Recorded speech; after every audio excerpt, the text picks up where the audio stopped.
Welcome back to the channel. আশা করি তোমরা সবাই খুব ভালো আছো। আজকে আমাদের রেসিপি হচ্ছে Domino style cheese burst pizza আর ইটালিয়ান পিৎজা। আমি তোমাদের হোস্ট কেয়া আর শেফ আবিদ। যারা নতুন দেখছো চ্যানেলটা তারা প্লিজ সাবস্ক্রাইব করবে।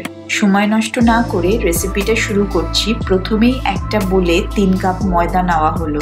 দুটো পিৎজার জন্য 3 কাপ ময়দা নিয়েছি। একটা পিৎজার জন্য তোমরা 1.5 কাপ ময়দা নিতে পারো। ময়দার সাথে হাফ টিস্পুন চিনি, 1/4 টিস্পুন বেকিং পাউডার আর সোডা মিক্সড করে নেওয়া হচ্ছে। মেশানোর পর আমরা ইস্টের বদলে দই ইউজ করব। আমরা এখানে 3 কাপ ময়দার জন্য 250 গ্রাম দই ইউজ করছি। একটু একটু করে দইটাকে ময়দার সাথে মিক্সড করতে হবে। এক্সট্রা কোনো জল না দিয়ে শুধু দই দিয়ে ময়দাটাকে একটা সফট ডো বানাতে হবে। একদম শেষে একটু দই আর সাদা তেল দিয়ে ডোটা মেখে নিতে হবে। বেকিং সোডা আর বেকিং পাউডার ইউজ করার জন্য ডোটা ইনস্ট্যান্টলি ফার্মেন্টেড হয়ে যায়। যেহেতু আজকে আমরা দুটো পিৎজা বানাবো তাই ডোটাকে আমরা দুভাগে ভাগ করে নিচ্ছি। ভিডিওটা স্কিপ না করে পুরোটা দেখবে। স্কিপ করে দেখলে কিছু কিছু স্টেপ মিস হয়ে যেতে পারে। প্রথমে আমরা বানাচ্ছি Domino style cheese burst pizza. প্রথমেই আমরা ডোটাকে 3 ভাগে ভাগ করে নিচ্ছি। এক ভাগ দিয়ে আমরা পিৎজার ওপরের পার্টটা বানাবো আর বাদ বাকি যে 2 ভাগ থাকবে সেটা দিয়ে আমরা পিৎজার বেসটা বানাবো। ওপরের পার্টটা বানানোর জন্য একটু বেশি করে ময়দা নিয়ে রুটির মতো রাউন্ড শেপ করে নিতে হবে। তোমরা যদি চাও এটা বেলনি দিয়েও রাউন্ড শেপ করতে পারো। তোমরা যে পাত্রে পিৎজাটা করবে সেই পাত্রর মাপ অনুযায়ী রাউন্ড শেপটা করবে।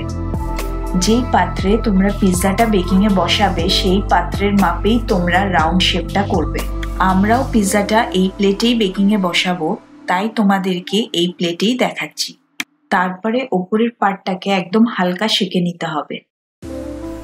লো ফ্লেমে তোমরা হালকা একটু সেঁকে নেবে যাতে কোনো বাবল বা ব্রাউন স্পট না আসে। আমাদের সেঁকা কমপ্লিট হয়ে গেছে। এবার এটাকে নামিয়ে নেব। সেঁকা হয়ে গেলে বেকিং এর জন্য একটা কড়াইয়ে 400 গ্রাম মতো নুন নিয়ে 10 মিনিটের জন্য প্রিহিটে গ্যাসের ওভেনে বসিয়ে দিলাম। প্রিহিট হতে হতে যেই পাত্রে আমরা বেকিং এ বসাবো সেই পাত্রটাতে একটু তেল লাগিয়ে নিলাম। প্লেটে তেলটা খুব ভালোভাবে লাগাতে হবে যাতে পিৎজাটা হয়ে যাওয়ার পর ইজিলি উঠে আসতে পারে। ডোয়ের যে 2 ভাগ রাখা ছিল সেটা দিয়ে পিৎজার নিচের বেসটা এবার বানিয়ে নিচ্ছি। বেসের রুটিটা একটু বড় বানাতে হবে যাতে একদম প্লেটের কর্নার অবধি এক্সটেন্ড হয়ে যায়।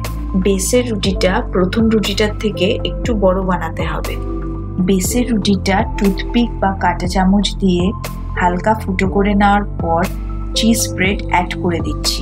চিজ স্প্রেডটা মিডলে রাখবে আর ধারের দিকে 1 ইঞ্চি মতো ছেড়ে রাখবে। চিজ অ্যাড করার পর প্রথম যে রুটিটা সেঁকা হয়েছিল সেটা এটার উপর দিয়ে চারিদিকটা লক করে দেবো। এইভাবেই চারিদিকটা লক করে দিতে হবে। এর জন্যই আমরা বেসের পার্টটা একটু বড় রেখেছিলাম। খুব ভালো করে লক করে দেওয়ার পর ওপরের পার্টটাকেও কাঁটা চামচ দিয়ে ফুটো করে দিতে হবে। পিৎজা আর পাস্তা সস দিয়ে ওপরের টপিংটা করে দিচ্ছি। এটা তোমরা যে কোনো দোকানে কিনতে পেয়ে যাবে। সস দেওয়ার পর জয়েন্টের পার্টটাতে তেল বা বাটার দিয়ে ব্রাশ করে দিতে হবে। আমরা হাত দিয়ে লাগিয়ে দিচ্ছি। তারপরে অনেকটা মোজারেলা চিজ অ্যাড করে দেওয়া হচ্ছে।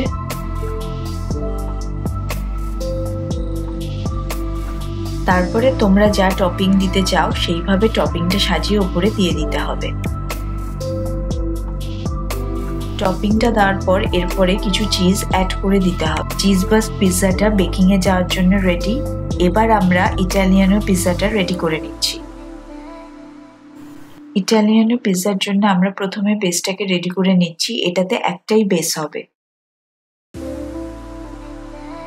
বেকিং করার পাত্রের মাপে আমাদের রুটিটা করে নিতে হবে। এই পিৎজাটা আমরা মাইক্রোওয়েভে করব, তাই আমরা 200 ডিগ্রিতে প্রিহিট করে নিচ্ছি।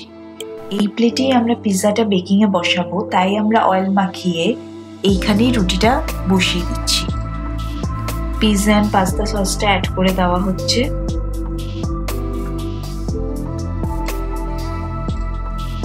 এর উপরে একটু বেশি কোয়ান্টিটিতে মোজারেলা চিজ অ্যাড করে দেওয়া হচ্ছে। চিজটাকে ইভেনলি সসের উপর ডিস্ট্রিবিউট করার পর এই টপিংগুলোকে একটু হালকা ফ্রাই করে নিচ্ছি বাটারে।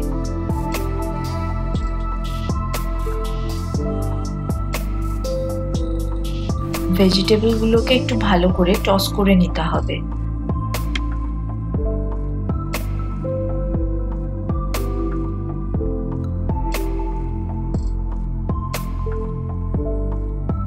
হালকা ফ্রাই হয়ে যাওয়ার পর টপিংগুলো এবার ওপরে দিয়ে দিচ্ছি। তোমরা এখানে যে যার নিজের ইচ্ছা মতো টপিং দিতে পারো। তারপরে আর একটু চিজ অ্যাড করে এবার আমরা দুটো পিৎজাই বেকিংয়ে বসিয়ে দেবো। ইটালিয়ান পিৎজাটা 180 ডিগ্রিতে আধ ঘন্টার জন্য মাইক্রোওয়েভে বসিয়ে দিলাম। আর চিজ বাস্ট পিৎজাটা প্রিহিট করা কড়াইয়ে 25 মিনিটের জন্য লো ফ্লেমে বসিয়ে দিলাম। ঘড়ি দেখে 25 মিনিট। কড়াইয়ের ঢাকনাটা ওইভাবেই রাখবে আর ঢাকনাটা বারবার তুলবে না, তাতে বেকিংয়ে সমস্যা হবে।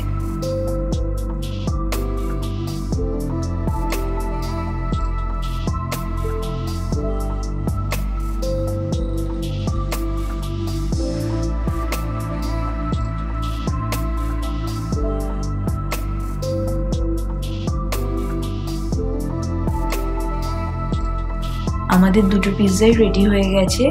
পিৎজাগুলো বেকিং থেকে বার করার সাথে সাথে কাটবে না, একটু ঠান্ডা হয়ে গেলে তারপরে কাটবে, নাহলে চিজগুলো বেরিয়ে আসতে পারে। রেসিপিটা তোমরা বাড়িতে অবশ্যই ট্রাই করে দেখবে। যদি ভালো লাগে তাহলে like, share, comment and subscribe করতে একদমই ভুলো না। আগামী দিন দেখা হচ্ছে আবার আরেকটা নতুন রেসিপি নিয়ে। So stay tuned.